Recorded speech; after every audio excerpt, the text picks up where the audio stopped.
Hello and welcome. Today we are going to be talking internal stakeholders, and I'm delighted to be joined by Richard Kendrick, who is Managing Director of Arboreal Marketing. Richard, welcome back. You've been on before. We talked about construction industry and we talked about the farming industry, which tells the audience just what a wide background you have. So when we talk internal stakeholders, there will be lots of examples from lots of industries, I know. So could we start with what internal stakeholders are?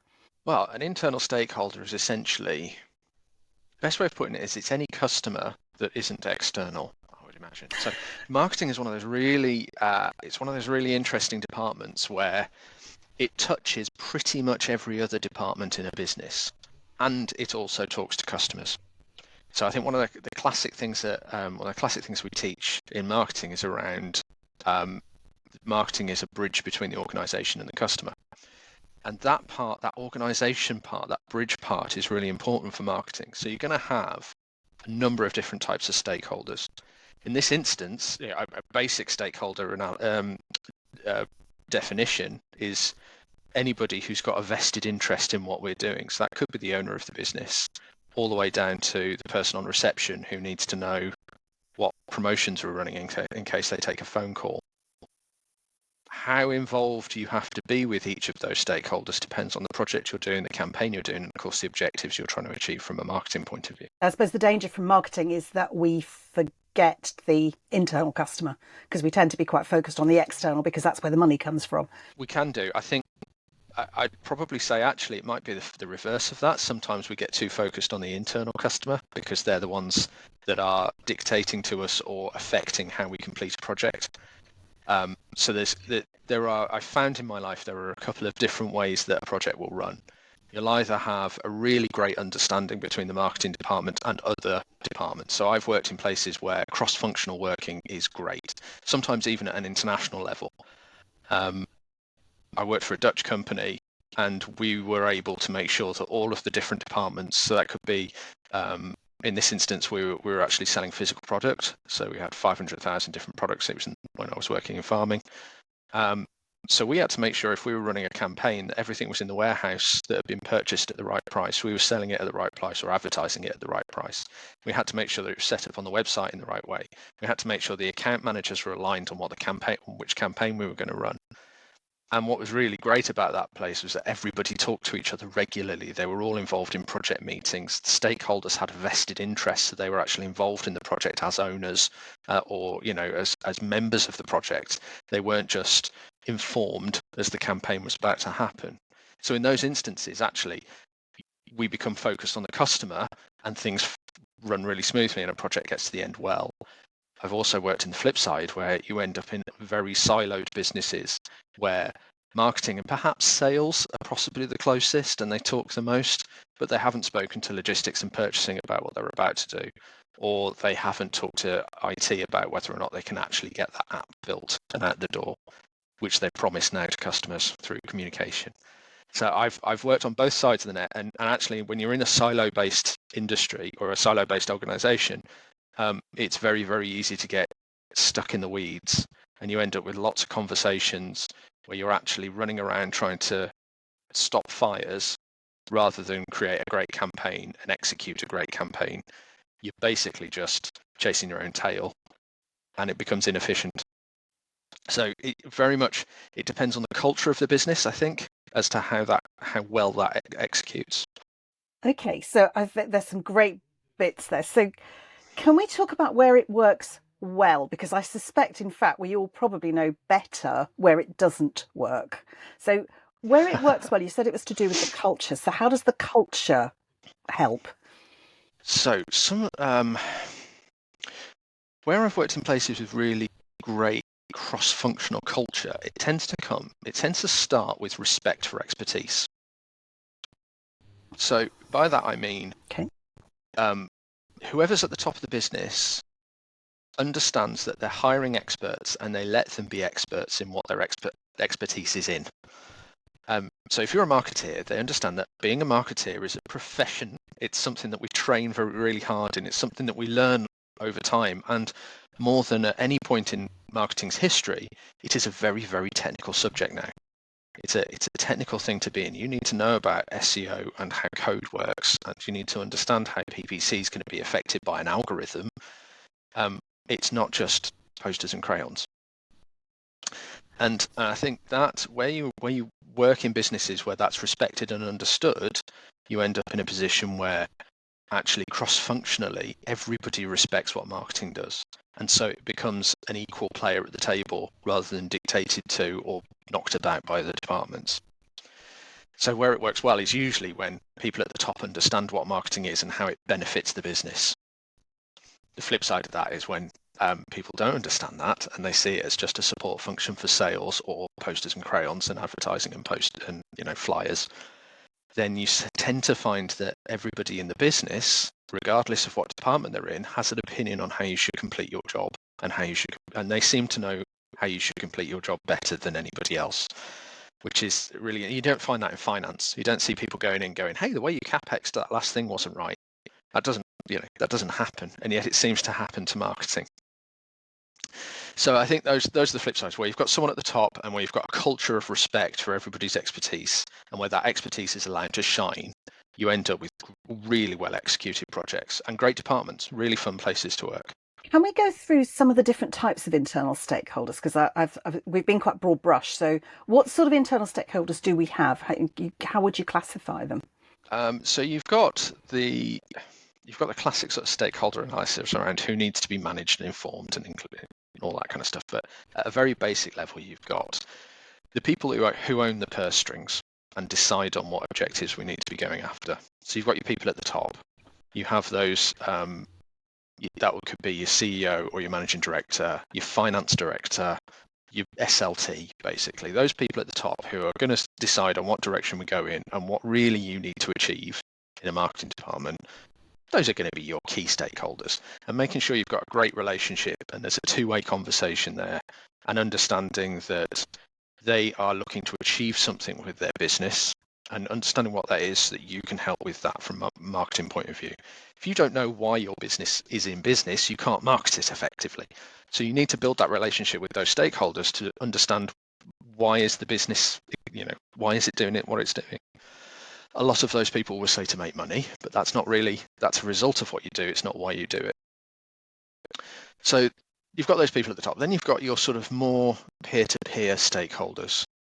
Now that could be anyone with a vested interest who is reliant on your support. So let's look at sales as a classic example of that.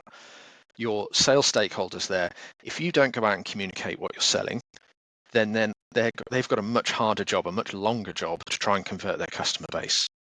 So that kind of stakeholder is you're very much on a peer-to-peer level, and you are working together to achieve a goal that is set by the SLT.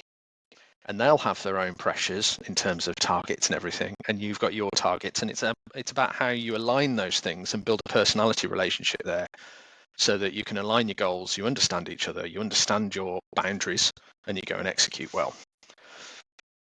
You've then got your other stakeholders who are more support functions to what's going to be achieved to get to the objectives. So that could be anything where you're going to require their resources to be able to execute a project well. So that could be tech, could be your IT department. They need to know what you're doing, but they've not really, they've got the ability to throw a spanner in the works, but they haven't necessarily got a vested interest in what you're doing. And what you've got to do there is try and convince them that what you're doing is worth their time, because their time is not then balanced on what you're doing. With sales, it's different, because if you both invest time, you both succeed.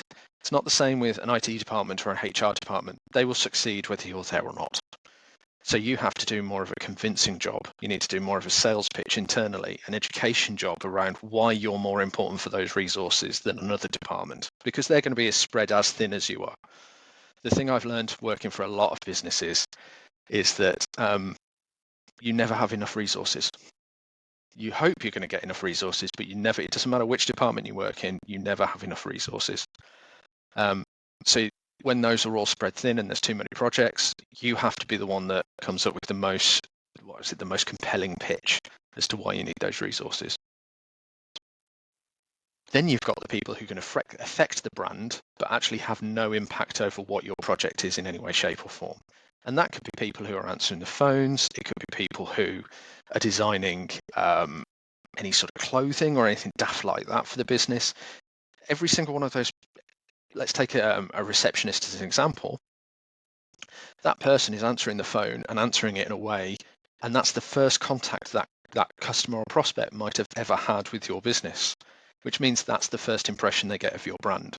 And if they don't understand, if they haven't had the training to be able to reflect the brand in the right way, or if you're running a campaign and the first thing they go is, oh, well, no one told me, immediately your brand has taken damage, whereas actually it probably would have taken a 10-minute newsletter read or a very quick conversation with them in a small business to tell them what was going on and explain why it's important. And I think that's probably one of the areas of stakeholder management that's often missed, is those people who affect the brand negatively, and yet you forget them because you think they've got absolutely nothing to do with marketing. And of course they have. So I think that covers pretty much anybody you're going to be coming across in a business. Okay, yes, there's that great line about the person that sweeps the floor is just as important. The people on the door, everybody matters, because for as far as the customer is concerned, they are your company. So let's come back a little bit. Yeah. You talked about making a compelling case to those that don't really have a vested interest but could still scupper your project. So I'm trying to persuade IT that this great plan that I've got has got to rise up above all the other stuff that IT needs to do. And you're right, it doesn't matter how big your business is, you never have enough resources. It's one of the things I've learnt over the time of having guests on the podcast. If I'm talking to somebody from some major multinational company where you assume they've got millions, they will still tell you that actually they could have done with a bit more. So how do you make that case? Are there some tricks that you can try that sort of help you persuade people? Do you just have to be nice? Do you have to take them down the pub? I mean, what do you do? I think the key starting point is to understand what you're doing thoroughly. So before you've decided to go and talk to anybody else about why you're doing a particular project, you need to make sure that you understand why you're doing that project. Otherwise, if you can't sell it to yourself, how can you sell it to others? So I think one of the big areas I've found with marketing, and I found this from a tutoring point of view and from managing teams, is that sometimes you find that people are doing stuff because they've just been told to do stuff, rather than being an intrinsic part of the department and understanding that they've been given that project because there is a fundamental reason it needs to be done for the benefit of the business. And I think the first step is to make sure, it doesn't matter what role you're in, whether you're the marketing assistant or whether you're a marketing director, you need to understand why you're following that project path and why that thing is important and needs to be executed. And if it's not important and it doesn't seem to have any impact on the business, then why are you doing it? So that's the first bit to answer yourself. Once you are fully clear of what your objective is, it makes it so much easier to then go and find out what everyone else's objective is from your campaign. So you have to sit down and work out, what is it that everybody's going to get out of me completing this and doing it really well, and then being part of that project. So if it's a typical sales promotion, let's say, we're going to be launching a new product, putting it in the market. Well, sales will benefit because that'll increase the amount of revenue we're coming in. From a personal point of view, that sales team will maybe be on commission, so there's an opportunity for them to earn more money personally. And for the business, they get to hit their targets, get a pat on the back, and they'll probably have some sort of bonus at the end of the year. It's funny how marketing don't often get personal bonuses; they tend to get company bonuses. But understanding how a salesperson's bonus works is quite an important thing for a marketeer, because it does help with the sales pitch of that campaign. If you can show how personally they benefit, then great, well done.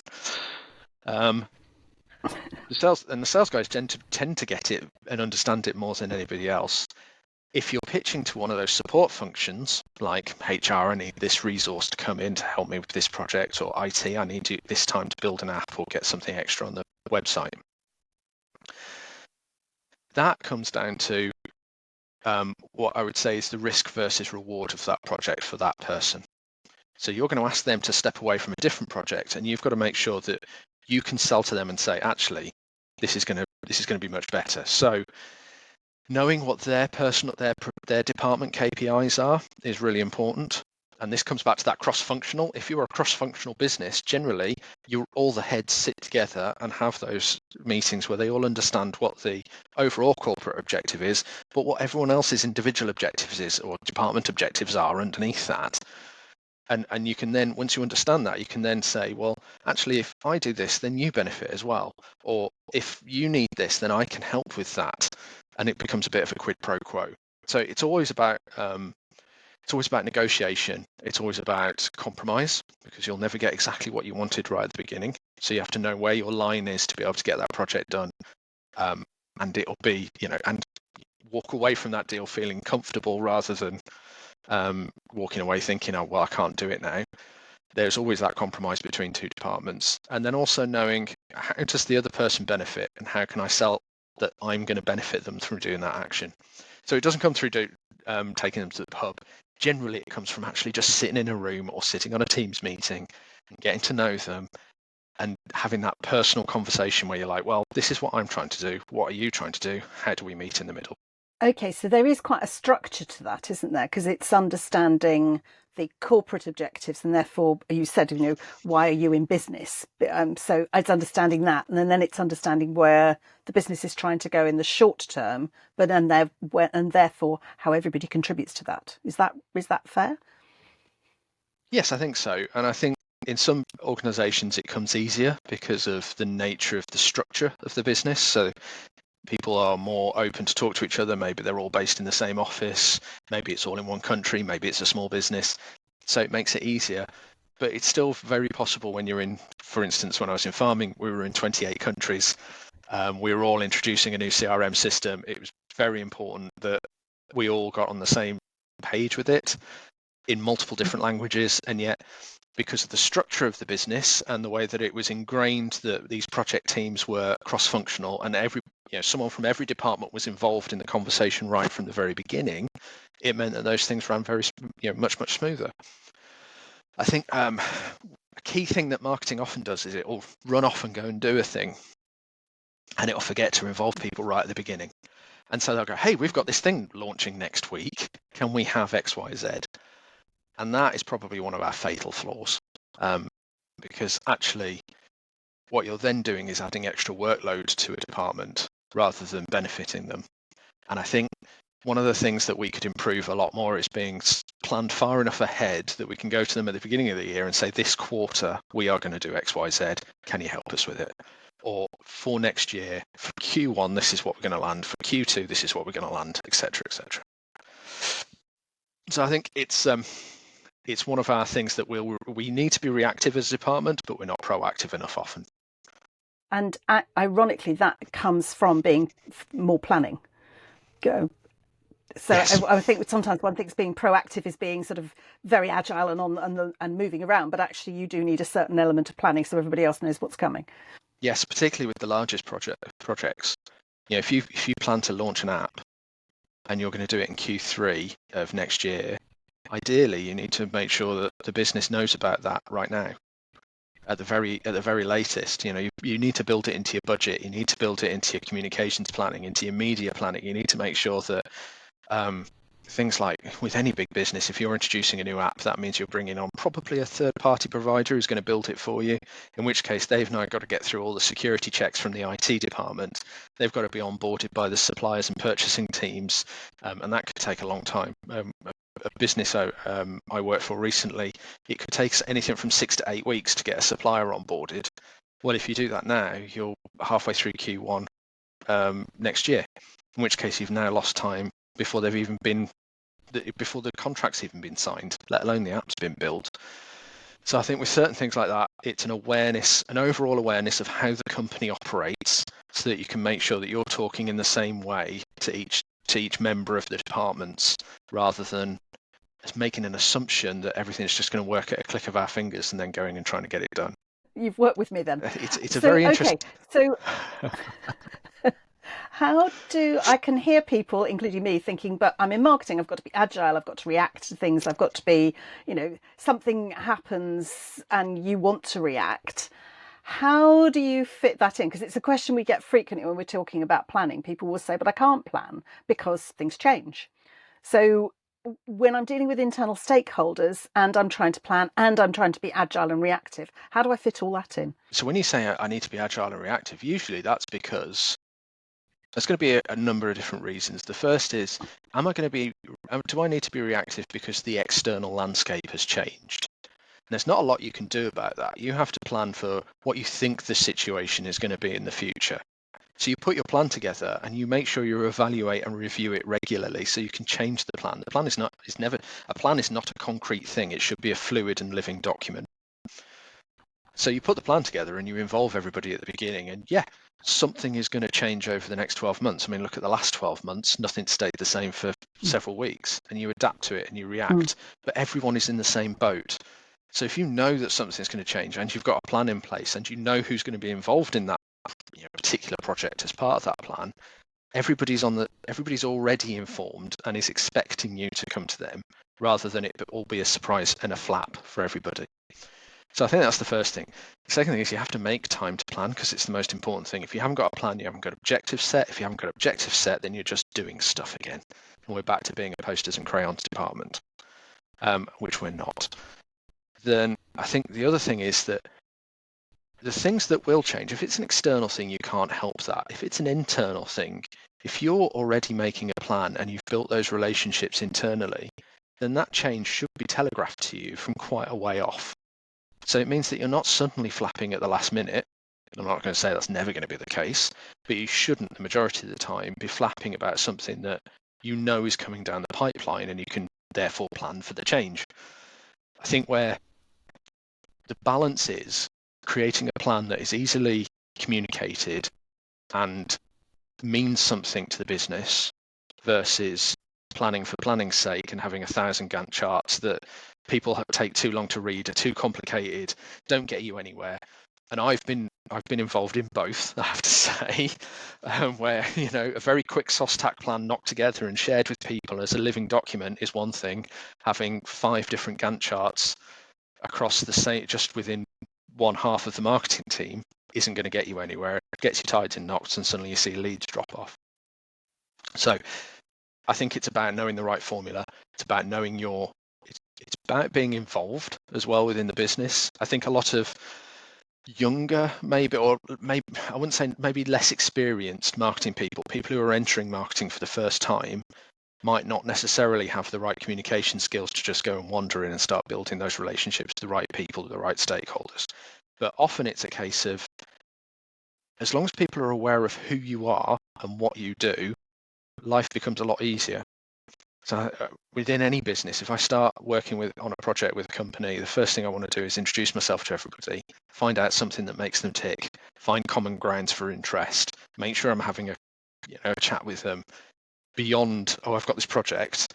Even if it's a Teams meeting, first 5-10 minutes of the Teams meeting, asking them about their weekend, what happened, what sort of football team they're into, all that kind of nonsense, and then working on to what the project is, because it's amazing how that pays itself off in the future when you're actually sitting down and naturally it feels like you're two people working together as part of the same team rather than I need to explain who I am every single time. And a lot of execs struggle with this. I think execs struggle with visibility. The directors, the head ofs, maybe the senior managers, it's very easy for them to go and do it. It's an experience thing, and it's also a job seniority thing. But I think when it's execs and assistants, they find it hard when they're running it, being part of a project, to just go and meet stakeholders and just go and talk to them and get to know them and be visible. And I think that visibility is really important. I think sometimes it's also remembering that in the same way you're asking other people questions about the weekend or the football or whatever it was, they will normally want to know something about you. So maybe you've got something that you like to tell people that you do. So if you start every meeting with, just got a new puppy or whatever it is, you're giving people that chance to know that you are not just this strange person that's sitting on a project team. I think that is one of the things that's become harder for execs as well over the last 3 years, maybe, because post-lockdown, hybrid working and remote working, which actually I'm very much in favour of overall, one of the big negatives is that that stakeholder management becomes a bit more distant, a bit harder, because you're not just going to ring someone on Teams for a chat. You're But when you're in the office, you might end up bumping into someone and be having that chat anyway. Yeah. And that becomes a much easier thing. So that connection's much easier in person, but as a remote thing, it becomes harder. One of the things that HR departments are looking into is how does the metaverse support that? So having virtual forums, having breakout areas online where you can go in with an avatar and have that, have a chat with someone who's already in there. For remote teams, there's a company called Disguise in London that has been very much heavily looking into this. They've got a place in South Korea and they've got a place in Los Angeles and they've got London. So how do they get those teams to blend and become one team? It's quite a hard thing to do. So having the metaverse support that has been something that a number of the larger businesses have been looking into. I think Dunelm is another one that's properly invested in the metaverse as a way to get together remotely and talk about stuff and become one team. And I think it's definitely something that's become much more of a challenge since lockdown. It's interesting, isn't it? Because on the one hand, you're talking about structure and getting your plans in place and everything else. But what you sort of started with and what we're finishing up with is actually it's people to people always. And it's having those relations and those connections and feeling like you're all going in the same direction is actually what makes the difference. Yeah, which is why I said it starts at the top. If you've got a CEO or an MD who is really good at bringing teams together and disparate departments together and finding a commonality between them that a common goal to drive towards, then actually it cascades down the whole business.